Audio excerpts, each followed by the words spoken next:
Hello kayo dyan mga friends. Today, gagawa tayo ng pangpatanggal ng anghit ng kilikili. So, meron yung mga, mapuputi ang kilikili pero medyo mabaho. At wala tayong magagawa, no? Kasi yan talaga nagsisecret ang, yung juice of your body. So, parang ako, no? Wala mo kayo problema sa lagom ng kilikili. Kaya medyo puti, okay naman ang kilikili natin. Ang problema lang, kapag papawisan ako, my friend, nag-iiba na yung amoy. So, ngayon, ito i-share ko lamang na ito talaga ay very effective, no, na gawin. So, ayan po, kailangan lang natin ng tawas powder. Ayan, tawas powder and kalamansi. Of course, kailangan natin ng tasa, panukat, and yung lagayan mo sa ang iyong finished product. So, ang gagawin po natin dito, ang una po ay kukuha tayo ng 1 scoop of tawas dito. So, 1 tablespoon na tawas ang kailangan natin. Ayan, 1 tablespoon. So, kung mayroon naman kayong panukat, mas maganda. Pero wala tayong panukat. Ito lang yung panukat natin, mga friends. So, nahulog-hulog na siya, no? Ayan, ilagay natin dito sa cup natin. And lalagyan natin yan ng hot water. Tutunawin. Napakadali lang. Very effective. Napakamura pa. Ayan po. Ngayon, lalagyan to natin. So, isang tasang hot water ang kailangan natin dyan. Ayan, kaibigan. Tutunawin lang natin yan. So, medyo malaki yung tasa natin, kaya punuin ko na rin. Bakit kailangan hot water ang gagamitin para mabilis matunaw ang tawas? So, kailangan tunawin natin yung mga granules na yan. Ayan, oh. So, natunaw na siya, mga kaibigan, no? Oh, diba? Pero meron pa akong nakikitang konting mga solid particles, charot. So, since malaki po yung tasa natin, dapat 1:1 lang. 1 tablespoon of tawas equals to 1 cup of hot water. Now, since malaki po itong cup natin, gagawin natin dito, dagdagan natin yung tawas natin, no? So, gawin natin siyang parang 1 tablespoon and a half. So, ayan, kaibigan. Ay, ilahat ko na pala.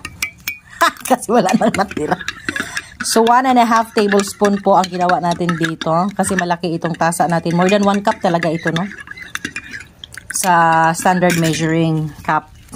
Ayan. So, since 1.5 teaspoon ito, at malaki itong cup natin, ang gagamitin nating kalamansi dito, 2 kalamansi. Ganyan lang. Kung wala kayong pangsala, pwede yung kamot.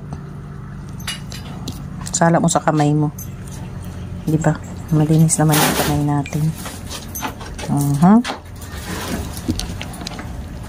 So, 2 kalamansi. Ay, nahulog yung ano.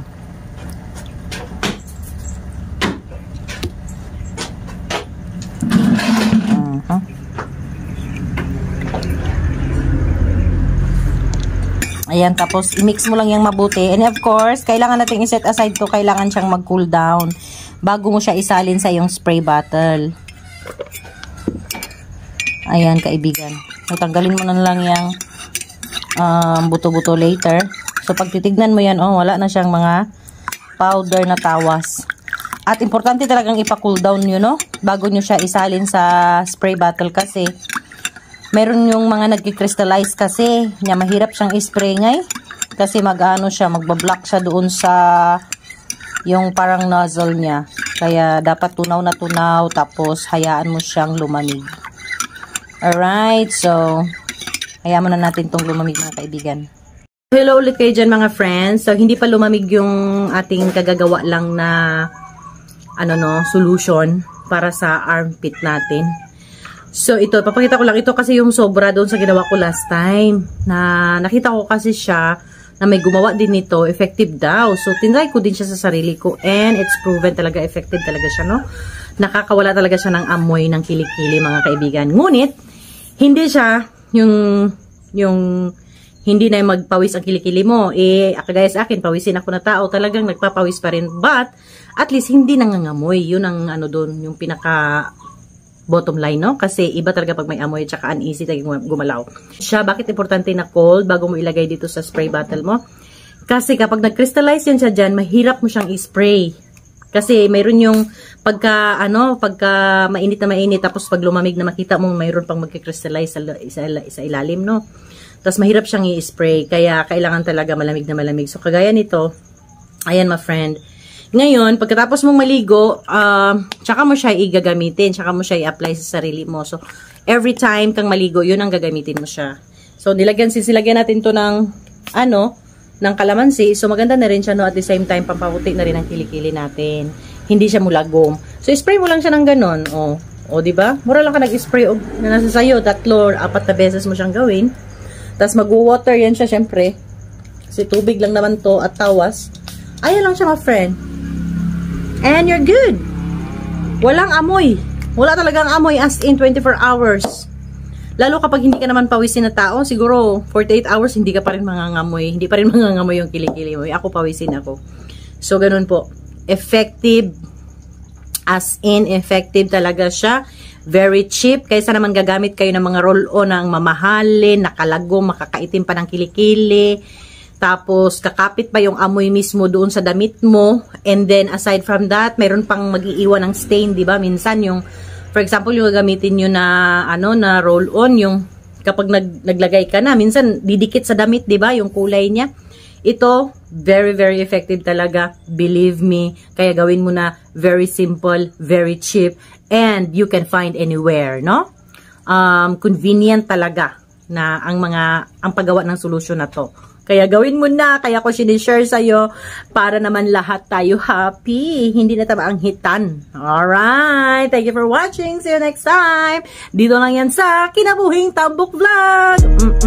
Bye-bye, bye-bye. So mga friend, ito yung lumamig na. Kaya isali na natin dito sa ating malaking spray bottle. Ito So isalin lang natin yan siya. Ay, sayang. Ay. Tumulo man. Tumulo na siya. So, marami na ito. Good for 1 month mo na ito na So, ayan lang po ang nagawa natin. Kalate. Oo. Kung magtaka kayo bakit nag-yellow ang kulay, no?